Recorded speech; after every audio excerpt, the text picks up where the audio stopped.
दोस्तों आज है 5 सितंबर 2021 और 5 सितंबर 2021 से करंट अफेयर्स के जितने भी शानदार क्वेश्चंस बनते हैं उसको आज के इस वीडियो में डिस्कस करेंगे। पूरा वीडियो बड़े ध्यान से देखना। और दोस्तों आज का जो सबसे पहला प्रश्न बना है वो है कि सितंबर 2021 में जारी किए गए टाइम्स वर्ल्ड यूनिवर्सिटी रैंकिंग 2022 की टॉप 400 की लिस्ट में भारत के कितने इंस्टीट्यूट शामिल कर लिए गए हैं। तो इसका राइट आंसर हो जाएगा, इस लिस्ट में भारत के 3 संस्थानों को शामिल किया गया है। ऑप्शन नंबर सी इसका राइट आंसर हो जाएगा। एक बार फिर से देख लेना, टाइम्स की तरफ से टाइम्स वर्ल्ड यूनिवर्सिटी रैंकिंग 2022 में टॉप 400 की लिस्ट में भारत के 3 संस्थानों को स्थान दिया गया है। ऑप्शन नंबर सी इसका राइट आंसर हो जाएगा। तो इसमें आप देख सकते हैं यहाँ पर साफ साफ लिखा है द वर्ल्ड यूनिवर्सिटी रैंकिंग 2022। इसमें टॉप 10 की लिस्ट आपको दिख रही है, जिसमें अगर आप देखें तो पिछले साल ये 2021 का रैंक है और ये 2022 का रैंक यहाँ पर शो कर रहा है। पिछले साल यानी कि 2021 में यूनिवर्सिटी ऑफ ऑक्सफोर्ड पहले स्थान पर था। इस बार भी यूनिवर्सिटी ऑफ ऑक्सफोर्ड को पहला स्थान दिया गया है। पिछले 6 सालों से लगातार यूनिवर्सिटी ऑफ ऑक्सफोर्ड पहले स्थान पर है।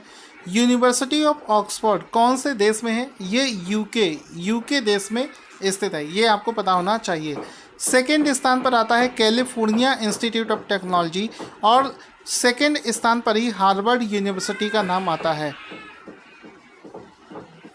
अब इस क्वेश्चन से जुड़े हुए जितने भी रिलेटेड फैक्ट्स हैं, जिनसे भी एग्ज़ाम में बहुत क्वेश्चन पूछे जाते हैं, जैसा कि आपने अभी देखा होगा कि हमारे पीडीएफ से यूपी SSC पीईटी में लगभग सारे क्वेश्चंस मैच किए थे, सिर्फ 2 क्वेश्चन को छोड़कर।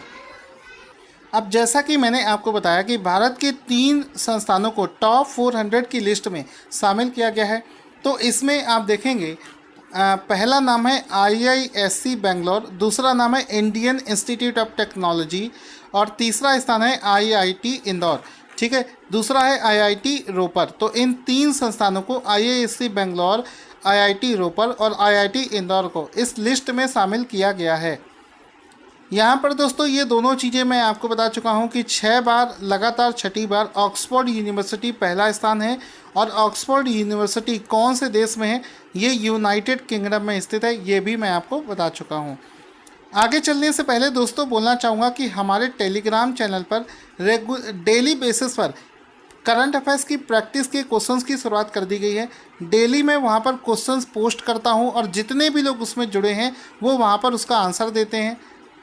अगर आप करंट अफेयर्स की प्रैक्टिस करना चाहते हैं बहुत ही शानदार लेवल की, तो हमारे टेलीग्राम चैनल को ज़रूर ज्वाइन करें, जिसका नाम है टारगेट स्टडी IQ। वहाँ से आपकी प्रैक्टिस बहुत अच्छी हो जाएगी। क्वेश्चन बनेगा, किस भारतीय कंपनी ने 71 वैश्विक संगठनों में से association for talent development talent development 2021 में बेस्ट अवार्ड में शीर्ष रैंक यानी कि पहला स्थान हासिल किया है?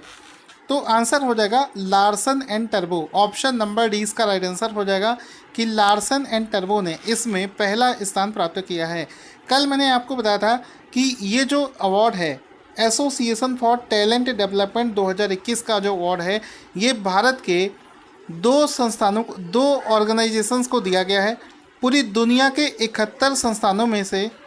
तो दोस्तों इस पूरी लिस्ट में पूरी दुनिया के 71 संस्थानों को स्थान दिया गया है, जिसमें कि भारत के 2 संस्थान शामिल हैं।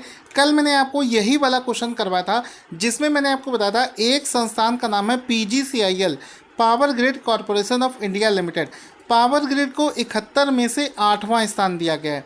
पावर ग्रिड को 71 में से 8वां स्थान दिया गया है। और चूँकि भारत के 2 संस्थान इसमें शामिल किए गए हैं, तो एक है पावर ग्रिड और दूसरे का नाम है Larsen and turbo technology services. ठीक है, जिसको यहाँ पर पहला स्थान दिया गया है। ठीक है, तो दोनों का रैंक भी अलग से पूछा जा सकता है।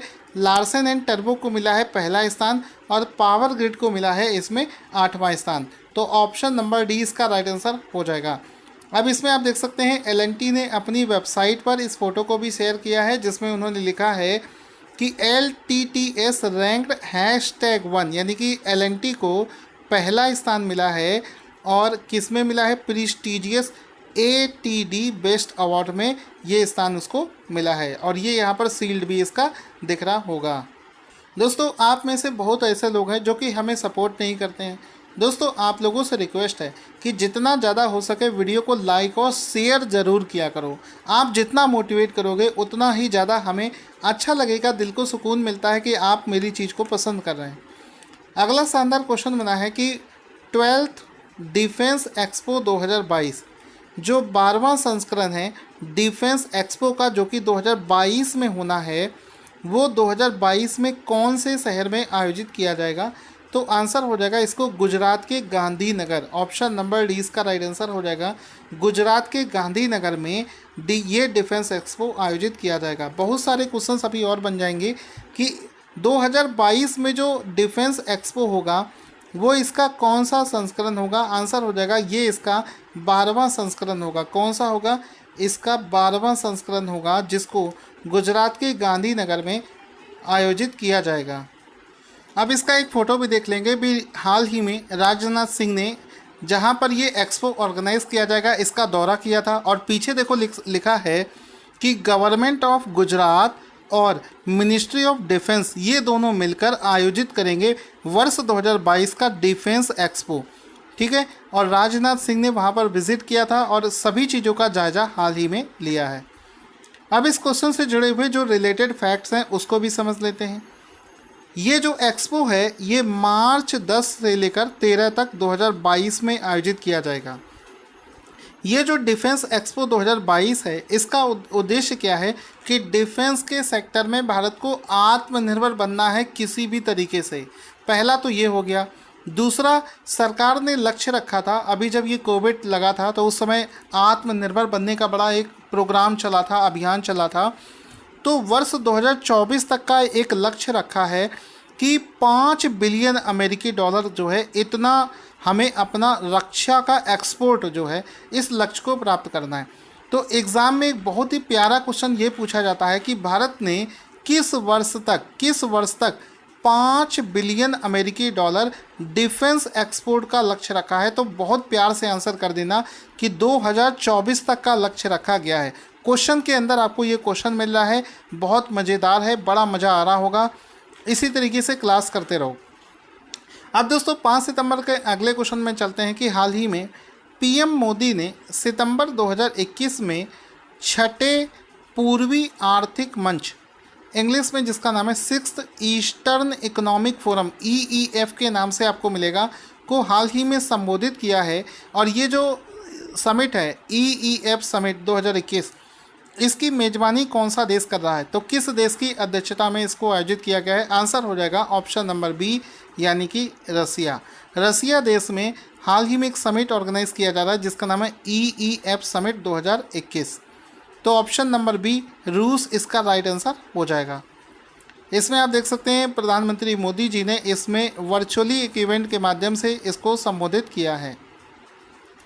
क्वेश्चन बनेगा कि हाल ही में कौन सी जीवन बीमा company Exide life insurance company का अधिग्रहण कर रही है? तो ये जो लाइफ इंश्योरेंस कंपनी है जिसका नाम है एक्साइड लाइफ, इसको टेक ओवर करने जा रही है HDFC लाइफ इंश्योरेंस। तो ऑप्शन नंबर ए इसका राइट आंसर हो जाएगा कि HDFC life insurance Exide life insurance company का अधिग्रहण कर रही है। ऑप्शन नंबर ए इसका राइट आंसर हो जाएगा। तो ये आप देख सकते हो HDFC लाइफ इंश्योरेंस जो है ये एक्साइड लाइफ इंश्योरेंस का अधिग्रहण कर रही है। कितने रुपए में? 6,887 करोड़ रुपए में इसको टेक ओवर कर रही है। अगले शानदार क्वेश्चन की तरफ चलते हैं। क्वेश्चन बनेगा कि हाल ही में टोक्यो पैरालंपिक्स खेलों में प्रवीण कुमार ने किस स्पर्धा में रजत पदक जीता है? तो हाल ही में प्रवीण कुमार ने हाई जंप में, ऑप्शन नंबर सी इसका राइट आंसर हो जाएगा, हाई जंप में रजत पदक जीता है, सिल्वर मेडल जीता है। ऑप्शन नंबर सी इसका राइट आंसर हो जाएगा। यहाँ पर प्रवीण कुमार का फोटो देख सकते हैं जिन्होंने हाल ही में ये मेडल जीता है। प्रवीण कुमार ने कौन सी इवेंट में इसको जीता है? तो आंसर हो जाएगा मेंस की हाई जंप जिसका नाम है T64, उसमें उन्होंने इसको जीता है। यहाँ पर आप इनका फ़ोटो भी देख सकते हैं, जीतने के बाद में सेलिब्रेट करते हुए इनका फ़ोटो आप देख सकते हैं। क्वेश्चन बनेगा कि किस भारतीय पैरा एथलीट ने निशानेबाजी स्पर्धा में चल रहे टोक्यो खेलों में 2 पदक जीते हैं। तो अभी तक जितने भी पदक खिलाड़ी जीत रहे हैं, कोई भी ऐसा प्लेयर नहीं था जिसने 2 पदक जीते हों। एक ऐसी प्लेयर बनी है Avani Lekhara. Option number D इसका राइट आंसर हो जाएगा। अवनी लेखारा जो हैं ये पहली ऐसी एथलीट बनी है जिसने इस इवेंट में 2 पदक जीते हैं। सबसे पहले इन्होंने इस इवेंट में गोल्ड मेडल जीता था, जो जब उस समय ये पहली महिला बनी थी गोल्ड मेडल जीतने वाली, और रिसेंट में इन्होंने एक ब्रोंज मेडल भी जीता है। तो यहाँ पर आप देख सकते हैं ब्रोंज मेडल इनको मिला है 50 मीटर राइफल इवेंट में। ठीक है, 50 मीटर में इन्होंने ब्रोंज मेडल जीता है और 10 मीटर की जो राइफल होती है उसमें उन्होंने गोल्ड मेडल जीता था। तो दोनों चीज़ें आपको पता होना चाहिए, 10 मीटर में गोल्ड और 50 मीटर में इन्होंने ब्रोंज मेडल जीता है। ये वो फोटो है, आप देख सकते हो, टोक्यो गेम्स में Avani Lekhara becomes first women to win Paralympic gold. ठीक है, तो यहाँ पर आप इनका फ़ोटो भी देख सकते हैं। आगे चलते हैं। क्वेश्चन बनेगा, Hurun India future unicorn list 2021 में भारत को कौन सा स्थान प्राप्त हुआ है? आंसर हो जाएगा इसमें भारत को 3रा स्थान प्राप्त हुआ है। ऑप्शन नंबर 20 का राइट आंसर हो जाएगा। हाल ही में रिलीज़ करे गए Hurun India future unicorn list 2021 में भारत को यहाँ पर 3रा स्थान प्राप्त हुआ है। ऑप्शन नंबर 20 का राइट आंसर हो जाएगा। अब दोस्तों, चूंकि इसमें भारत को 3रा स्थान मिला है तो कभी कभी एग्जाम में पहला स्थान भी पूछा जाता है। तो इसमें टॉप के 3 देश कौन कौन से हैं? अमेरिका को इसमें पहला स्थान मिला है, चाइना को दूसरा और इंडिया को इसमें 3रा स्थान प्राप्त हुआ है। अब इस क्वेश्चन से जुड़े हुए और भी फैक्ट एग्जाम में पूछे जाएंगे, डेफिनेटली है। जैसा कि पहला फैक्ट है कि इस रैंकिंग के अनुसार भारत में इस समय कितने यूनिकॉर्न हैं? आंसर हो जाएगा भारत में इस समय कुल 51। ये अलग से क्वेश्चन भी पूछा जाएगा, एक वेबसाइट पर भी दे रखा था कि इस रैंकिंग के अनुसार भारत में इस समय 51 यूनिकॉर्न्स हैं। ठीक है, एक यूनिकॉर्न कंपनी है भारत की तरफ से जिसका नाम है जिलिंगो। तो ये जो जिलिंगो नाम से यूनिकॉर्न है, ये सभी यूनिकॉर्न में टॉप पर आती है। ठीक है, ये जो जिलिंगो यूनिकॉर्न है इसका मुख्यालय सिंगापुर में स्थित है। सबसे ज़्यादा फंड इसी के पास में है। साथ ही साथ में अगर हम बात करें कि यूनिकॉर्न की संख्या रखने वाले शहरों के मामले में, तो बेंगलुरु जो है ये पहले स्थान पर आता है। बेंगलुरु में पूरे भारत में सबसे ज़्यादा यूनिकॉर्न है और बेंगलुरु में जो यूनिकॉर्न की संख्या है वो है 31 यूनिकॉर्न। आप समझिए सिर्फ बेंगलुरु के अंदर है। उसके बाद में नाम आता है मुंबई का, जहाँ पर 12 यूनिकॉर्न है। ठीक है, यूनिकॉर्न क्या होता है मैं आपको बहुत अच्छे से बता चुका हूँ। अगर कोई है जो एक्सप्लेन कर सकता है तो कमेंट बॉक्स में बता सकता है। इसके बाद में क्वेश्चन बनता है कि हरविंदर सिंह पैरालंपिक में किस स्पर्धा में पदक जीतने वाले पहले भारतीय पैरा एथलीट बन गए हैं?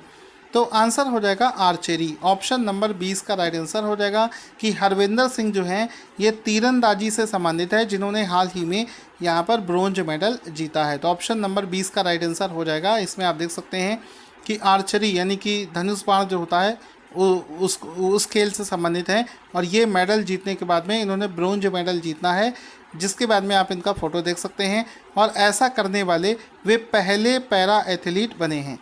ठीक है, तो ये इसका राइट आंसर हो जाएगा। आगे चलते हैं। अगला शानदार क्वेश्चन है कि राज्यसभा के नए महासचिव यानी कि सेक्रेटरी जनरल के रूप में किसे अपॉइंट किया गया है? तो राज्यसभा के हाल ही में जो नए सेक्रेटरी जनरल बनाए गए हैं वो बनाए गए हैं